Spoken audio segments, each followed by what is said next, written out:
नमस्कार, India news Haryana देख रहे हैं आप। आपके साथ मैं हूं सुरभि तिवारी। फटाफट अंदाज में फटाफट खबरों का रुख कर लेते हैं। देश में कोरोना मामलों में लगातार गिरावट दर्ज की जा रही है। 24 घंटे में 41,000 से ज्यादा नए केस सामने आए हैं। 898 मरीजों की जान गई। दूसरी लहर के बीच अब देश में एक्टिव केस 4 लाख से ज्यादा कोरोना मरीजों के ठीक होने के रिकवरी रेट में बढ़त देखी गई। 24 घंटे में 41,000 मरीज रिकवर हुए। महाराष्ट्र में कोरोना के केस लगातार कम हो रहे हैं। एक दिन में महाराष्ट्र में कोरोना के 8,296 नए मरीज मिले हैं, जबकि 6,000 कोविड मरीज ठीक हुए। 494 मरीजों की जान गई। दिल्ली में 24 घंटे में 76 से ज्यादा केस मिले। एक मरीज ने दम तोड़ दिया। दिल्ली में अब 700 से ज्यादा केस एक्टिव। प्रदेश में कोरोना के 38 नए केस सामने आए। 24 घंटे में 8 लोगों की जान गई। 50 से ज्यादा मरीज ठीक हुए। अब एक्टिव केस 900 से ज्यादा। यमुनानगर में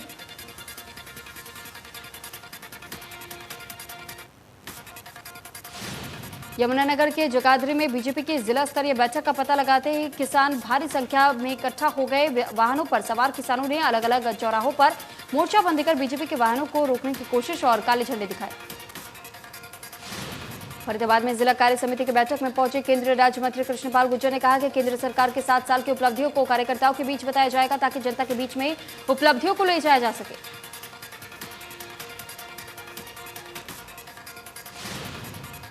पेट्रोल डीजल की कीमतों में इन दिनों जबरदस्त तरीके से इजाफा हो रहा है। शनिवार तेल कंपनियों ने एक दिन की राहत के बाद फिर पेट्रोल डीजल के दाम की बढ़ोतरी कर दी है, लेकिन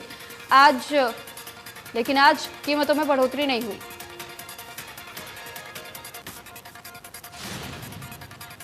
इससे पहले राजधानी दिल्ली में पेट्रोल 35 पैसे और डीजल 26 पैसे प्रति लीटर महंगा हो गया था। दिल्ली में अब पेट्रोल 100 रुपए 91 पैसे और डीजल 89 रुपए 88 पैसे प्रति लीटर पर बिक रहा है। सिरसा का डबावली प्रदेश का ऐसा पहला क्षेत्र है जहां पेट्रोल 100 रुपए के पार पहुंच गया है। डबावली में पेट्रोल 100 रुपए 6 पैसे बिक रहा है, जबकि डीजल 91 रुपए 84 पैसे बिक रहा है। अब मदर डेयरी ने दिल्ली, एनसीआर और बाकी शहरों में दूध की कीमतों में 2 रुपए प्रति लीटर की बढ़ोतरी कर दी है। ये नया रेट आज से लागू होगा।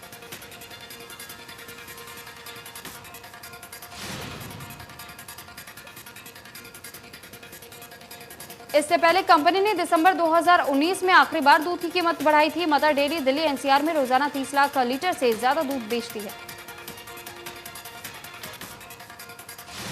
करनाल में पेट्रोल डीजल की बढ़ती कीमतों को लेकर कांग्रेस ने सरकार के खिलाफ विरोध प्रदर्शन किया। साइकिल यात्रा निकाली। विधायक शमशेर गोकी रिक्शे पर सवार हुए और सरकार को कोसा।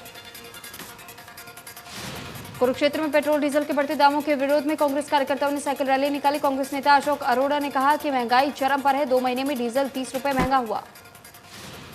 अशोक अरोड़ा ने कहा कि जब डीजल का दाम 40 रुपए लीटर था, तब बीजेपी कार्यकर्ता अर्धनग्न होकर प्रदर्शन करते थे, लेकिन आज उन्हें जनता की कोई परवाह नहीं है। वो एयर कंडीशन कमरे में बैठकर मजे कर रहे हैं। चरखी दादरी में महंगाई को लेकर कांग्रेस ने विरोध प्रदर्शन किया, जिसमें प्रदेश प्रभारी विवेक बंसल, प्रदेश अध्यक्ष कुमारी सालचा और पूर्व मंत्री किरण चौधरी शामिल हुई।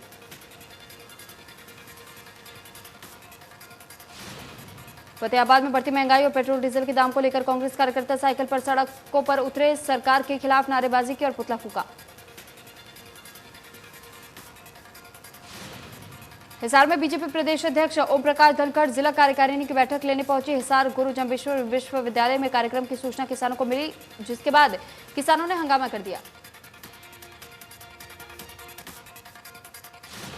ओम प्रकाश धनखड़ को किसानों ने गुरु जम्बेश्वर के 1 नंबर गेट पर काले झंडे दिखाए। बैठक में पहुंचे धनखड़ ने पदाधिकारियों को तिरंगा यात्रा को लेकर दिशा निर्देश जारी किए।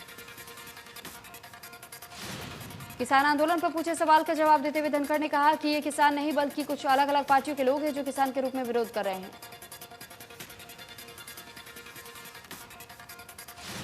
चरखी दादरी के गांव रानीला के जैन मंदिर में बीजेपी जिला संगठन की बैठक आयोजित की, जिसमें कैबिनेट मंत्री बनवारी लाल, सांसद धर्मवीर सिंह समेत कई नेता पहुंचे। किसानों को बीजेपी के कार्यक्रम को लेकर मिली जानकारी के बाद वो भी काले झंडे लेकर विरोध करने मौके पर पहुंच गया, लेकिन किसानों को पुलिस ने रास्ते में ही रोक लिया। केंद्रीय मंत्रिमंडल से इस्तीफे के बाद पूर्व केंद्रीय राज्य मंत्री रतन लाल कटारिया ने कहा कि बीजेपी है, आज तक सरकार में थे, कल संगठन में हो सकते हैं। कटारिया सरकार ने कहा कि हो सकता है इससे भी पावरफुल पद मिल जाए।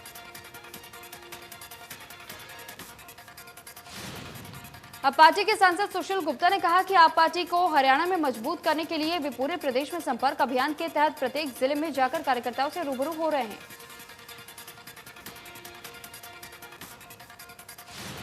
स्कूल खोलने पर शिक्षा मंत्री कंवरपाल गुर्जर ने कहा कि अब हरियाणा में हालात बिल्कुल सामान्य हैं।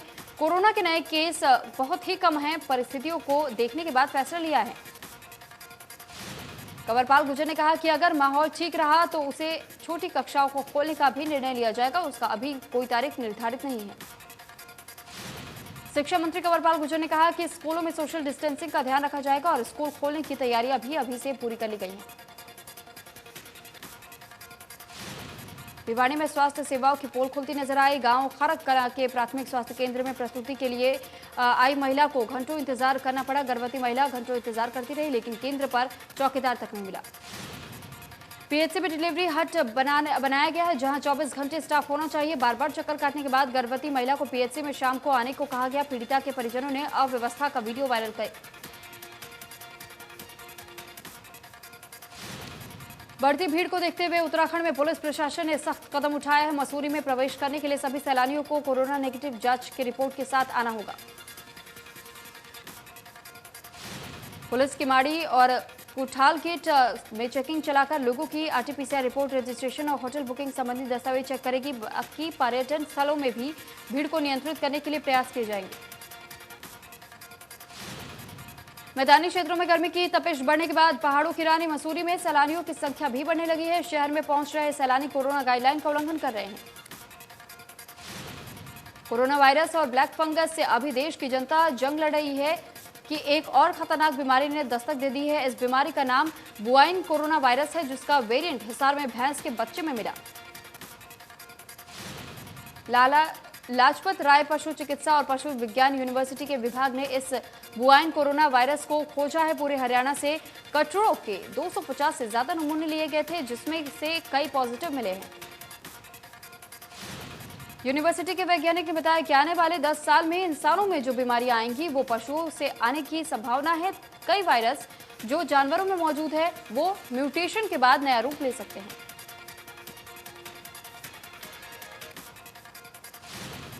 टोक्यो ओलंपिक शुरू होने से ठीक पहले दिल्ली सरकार ने दिल्ली के खिलाड़ियों को प्रोत्साहित करने और उनके उत्साहवर्धन के लिए मेडल जीतने पर उन्हें सम्मानित करने का ऐलान किया। दिल्ली सरकार ने घोषणा की है कि टोक्यो ओलंपिक में भाग लेने वाले दिल्ली के खिलाड़ियों को स्वर्ण पदक जीतने पर 3 करोड़ रुपए, रजत पदक जीतने पर 2 करोड़ रुपए, कांस्य पदक जीतने पर 1 करोड़ रुपए की राशि देकर सम्मानित किया जाएगा। मेडल जीतने वाले खिलाड़ियों को कोच को भी 10 लाख रुपए की राशि दी जाएगी। उप मुख्यमंत्री मनीष सिसोदिया की अध्यक्षता में हुई दिल्ली स्पोर्ट्स यूनिवर्सिटी की बैठक में यह फैसला लिया गया। पलवल के होटल में बस स्टैंड बनाने को लेकर परिवहन मंत्री मूलचंद शर्मा पुराने बस स्टैंड पहुंचे। कहा कि मुख्यमंत्री ने होटल में नया बस स्टैंड बनाने की घोषणा की थी और वो उसी के लिए जमीन का निरीक्षण करने के लिए आए हैं। मूलचंद शर्मा ने कहा कि मुख्यमंत्री का आदेश है कि होटल में भव्य और सुंदर बस स्टैंड का निर्माण हो। होटल शहर हरियाणा का अंतिम शहर है और यहां से आगरा, मथुरा, राजस्थान और दिल्ली के साथ साथ दूसरे प्रदेशों के लिए जाने के लिए हाईवे है। महंगाई को लेकर कांग्रेस के प्रदर्शन पर मूलचंद शर्मा ने कहा कि इन प्रदर्शनों से कुछ हासिल नहीं होगा, क्योंकि देश प्रदेश की जनता कांग्रेस की गलत नीतियों के कारण आज सब कुछ भुगत रही है। पलवल में पिछले लंबे समय से अमृत योजना के तहत पीने के पानी की पाइपलाइन और सीवरेज बिछाने का काम किया जा रहा है, जिसके वजह से जगह जगह सड़कें टूटी पड़ी हैं।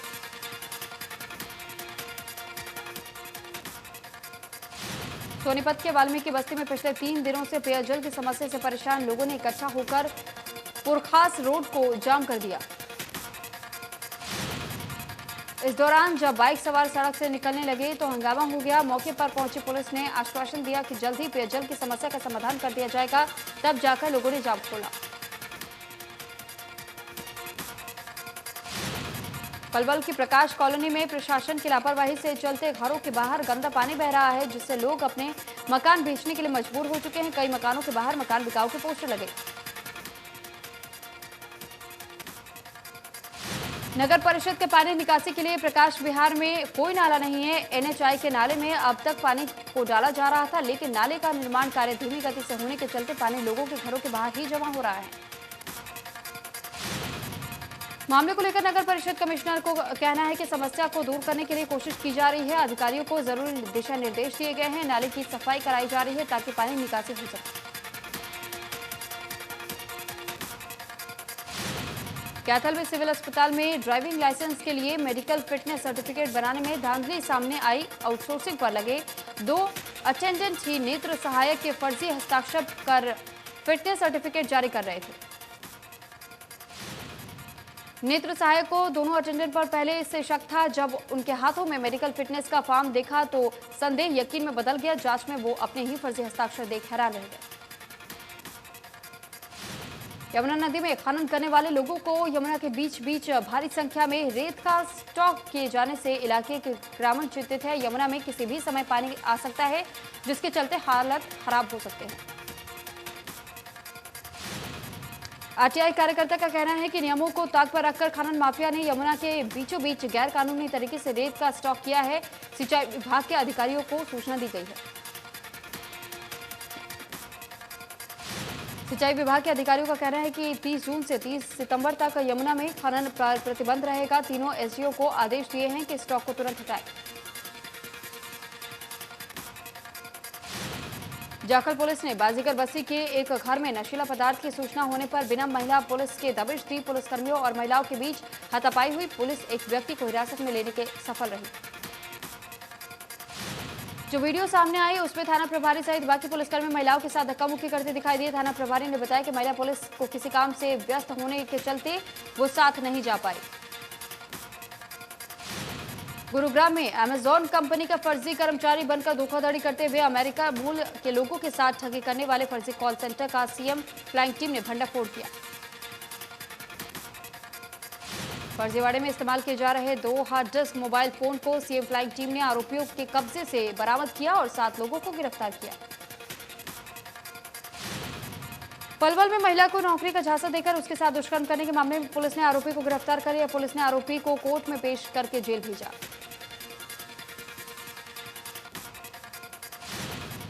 आरोपी पीड़िता को बहाने से एक मकान में लेकर गया था, जहां उसे नशीला पदार्थ खिलाकर वारदात को अंजाम दिया गया और किसी को बताने पर जान से मारने की धमकी दी।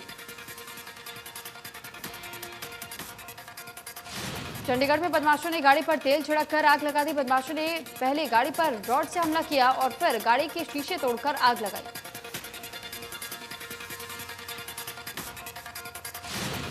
कार से उठती लपटें देखकर कार मालिक ने पुलिस और फायर विभाग को मामले की सूचना दी। पुलिस ने मौके पर पहुंचकर जांच शुरू की और आसपास लगे सीसीटीवी कैमरे खंगाले।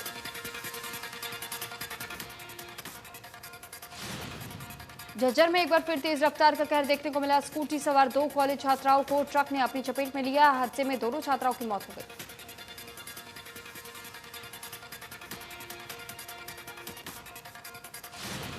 पानीपत के रहने वाले जसमेर सिंह संधू ने कोरोना को मात देने के बाद 42.3 किलोमीटर दौड़ लगाकर सबको हैरान कर दिया। जसमेर सिंह संधू का दावा है कि 25 अगस्त को अपना 63वां जन्मदिन 63वां किलोमीटर दौड़कर मनाएंगे।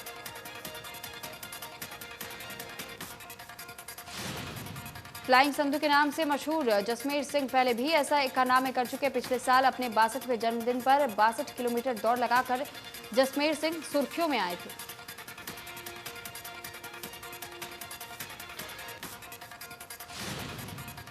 एलनाबाद में राजस्थान की सीमा से सटे गांव के किसानों को पीने के पानी और सिंचाई पानी की समस्या को लेकर के लगातार धरना 44वें दिन भी जारी रहा।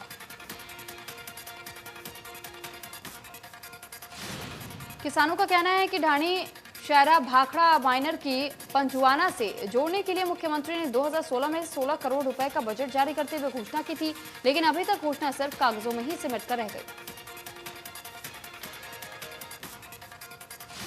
पलवल के गांव मित्रोल स्थित Shri Ram college of engineering and management में एक वैक्सीनेशन शिविर का आयोजन किया गया। शिविर में 700 लाभार्थियों को वैक्सीन लगाई गई।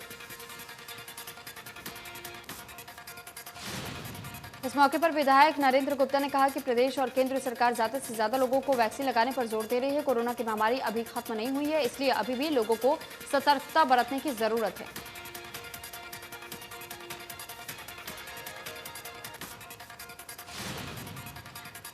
प्रधानमंत्री किसान सम्मान निधि योजना के तहत अपात्र या फर्जी तरीके से पेंशन प्राप्त करने वाले किसानों पर पैसे की रिकवरी करने के लिए विभाग ने एक टीम गठित की है। वहीं 27 लाख से रुपए अभी भी किसानों से रिकवर होना बाकी है, जहां जिले में 2391 किसानों को पेंशन का पैसा वापस लिए जाने को लेकर नोटिस भेजा गया है। मानसून में लगातार हो रही देरी से किसान चिंतित है, जो कि किसान ज्वार तथा बाजरे की फसलों की बिजाई कर चुके हैं। अब उनकी फसलें बरसात नहीं होने की वजह से लगातार सूख रही हैं। देश में सरकारी केंद्र पर स्पुतनिक वी वैक्सीन की शुरुआत हुई। हरियाणा के गुरुग्राम में सरकारी केंद्र पर निःशुल्क लगाई जा रही है स्पुतनिक वी वैक्सीन। गुरुग्राम को मिली है 20,000 वैक्सीन। नूह में जमीनी विवाद को लेकर दो गांव के लोग आपस में भिड़ गए। दोनों तरफ से जमकर गोलियां चली और झड़प में एक पक्ष के 9 लोग घायल हो गए।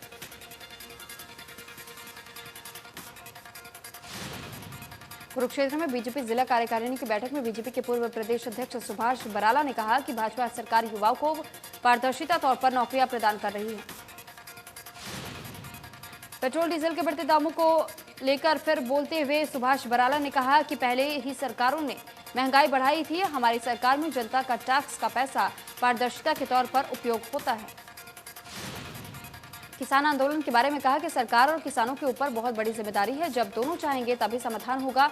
केंद्र सरकार ने अनेकों बार किसानों से बातचीत की। बराला में कहा कि तीनों कानून किसानों के हित में है। राज्यसभा सांसद दीपेंद्र हुड्डा करनाल पहुंचे और इस दौरान उन्होंने कांग्रेस पार्टी में गुटबाजी के बात को सिरे से नकार दिया है। दीपेंद्र हुड्डा ने कहा कि हम सब की विचारधारा एक है, पूरी कांग्रेस पार्टी एकजुट है।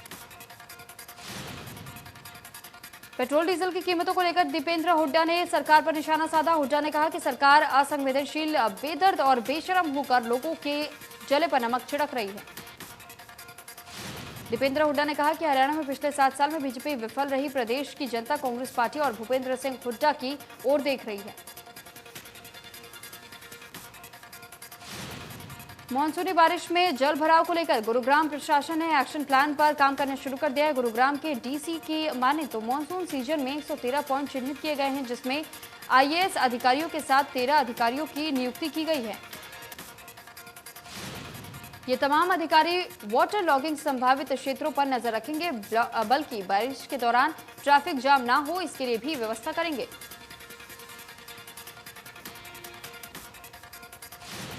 जिला उपायुक्त की माने तो मानसूनी बारिश को देखते हुए इस बार फ्लड कंट्रोल रूम भी बनाया गया है, जिसमें नगर निगम का फ्लड कंट्रोल रूम अलग से काम करेगा, जबकि जीएमडीए ने भी खुद का फ्लड कंट्रोल रूम बनाया है। दिल्ली पुलिस ने 2,500 करोड़ की 350 किलो हेरोइन जब्त की है। पुलिस ने 4 तस्करों को भी गिरफ्तार किया है। 4 में से 3 तस्कर हरियाणा से गिरफ्तार किए गए हैं। दिल्ली पुलिस स्पेशल सेल के सीपी नीरज ठाकुर ने बताया कि ये ऑपरेशन महीनों से चल रहा था। कुल 354 किलो हेरोइन बरामद हुई है। एक अफगानिस्तान के नागरिक को गिरफ्तार किया गया है। कैथल रोड स्थित जींद जिला बीजेपी कार्यालय के बाहर किसानों ने हंगामा किया। पुलिस के सुरक्षा घेरे को तोड़कर किसान पहुंच गए, जिसके बाद बीजेपी जिला कार्यालय के बाहर लगे बड़े होर्डिंग्स को किसानों ने फाड़ दिया। तरावड़ी नीलोखेड़ी के बीच जीवी राइस मिल के पास नेशनल हाईवे पर एक कार में भीषण आग लग गई, लेकिन वक्त रहते कार में सवार लोग शीशा तोड़कर बाहर निकलने में कामयाब रहे। राष्ट्रीय राजमार्ग के पास सर्विस लेन पर कार धू धू कर जलती रही। लोगों ने फायर ब्रिगेड को फोन भी किया, लेकिन जब तक दमकल की गाड़ी मौके पर पहुंची, कार पूरी तरह से लपटों में घिरकर खाक हो चुकी थी। महेंद्रगढ़ के गांव पाली में पूर्व शिक्षा मंत्री रामविलास शर्मा ने कोरोना वॉरियर्स को सम्मानित किया। उन्होंने कोरोना से मरने वाले मरीजों की याद के पौधारोपण किया। विश्व जनसंख्या दिवस के मौके पर यूपी के मुख्यमंत्री योगी आदित्यनाथ जनसंख्या नीति 2021 और 30 जारी करेंगे। विश्व जनसंख्या दिवस के मौके पर सीएम आवास पर यह कार्यक्रम होगा। इस आयोजन में जनसंख्या स्थिरता पखवाड़े का उद्घाटन किया जाएगा। नई जनसंख्या नीति अगले 10 सालों के लिए मान्य होगी। 2021 से लेकर 2030 तक नीति लागू रहेगी। इसमें जनसंख्या नियंत्रण के लिए जागरूकता से लेकर परिवार नियोजन को बढ़ावा देने और हेल्थ क्लब बनाने पर जोर दिया जाएगा। उत्तर प्रदेश में 2022 में विधानसभा चुनाव होने हैं और इससे पहले सूबे के मुख्यमंत्री योगी आदित्यनाथ ने एक बड़ा ऐलान किया। उत्तर प्रदेश राज्य विधि आयोग के प्रस्ताव के मुताबिक 2 से ज्यादा बच्चों के माता पिता सरकारी नौकरी का आवेदन नहीं कर पाएंगे, प्रमोशन का मौका भी नहीं मिल पाएगा। 77 सरकारी योजनाओं और अनुदान का लाभ भी नहीं मिलेगा। साथ ही स्थानीय निकाय चुनाव नहीं लड़ने समेत कई तरह के प्रतिबंध लगाने की सिफारिश की गई है। अर्जेंटीना ने 28 साल बाद किसी बड़े खिताब पर कब्जा किया। अर्जेंटीना ने ब्राजील को 1-0 से हराकर कोपा अमेरिका कप पर कब्जा कर लिया। इसके साथ ही अर्जेंटीना ने 15 बार के रिकॉर्ड की बराबरी कर ली। अर्जेंटीना की ओर से एंजल डी मारिया ने गोल किया और डी मारिया ने खेल में 22वें मिनट में गोल किया। अर्जेंटीना के स्ट्राइकर लियोनेल मेसी के लिए खास तौर पर यह खिताब काफी मायने रखता है। जिन्होंने क्लब फुटबॉल में तो कई खिताब जीते हैं, लेकिन अपने देश के लिए वो कोई बड़ा टूर्नामेंट नहीं जीत पाए। आमिर खान और किरण राव ने हाल ही में तलाक लेने का निर्णय लिया। अब दोनों को लाल सिंह चड्ढा के सेट पर स्पॉट किया गया है। दोनों की ये तस्वीरें सोशल मीडिया पर वायरल हो गई। एक्ट्रेस मौनी का हॉट लुक हुआ वायरल। एक्ट्रेस मौनी रॉय अपने हॉट एंड बोल्ड लुक के लिए काफी चर्चा में रहती हैं। उन्होंने अपने आधिकारिक सोशल मीडिया हैंडल पर तस्वीरें शेयर की हैं, जिनमें वो बेहद खूबसूरत नजर आ रही हैं।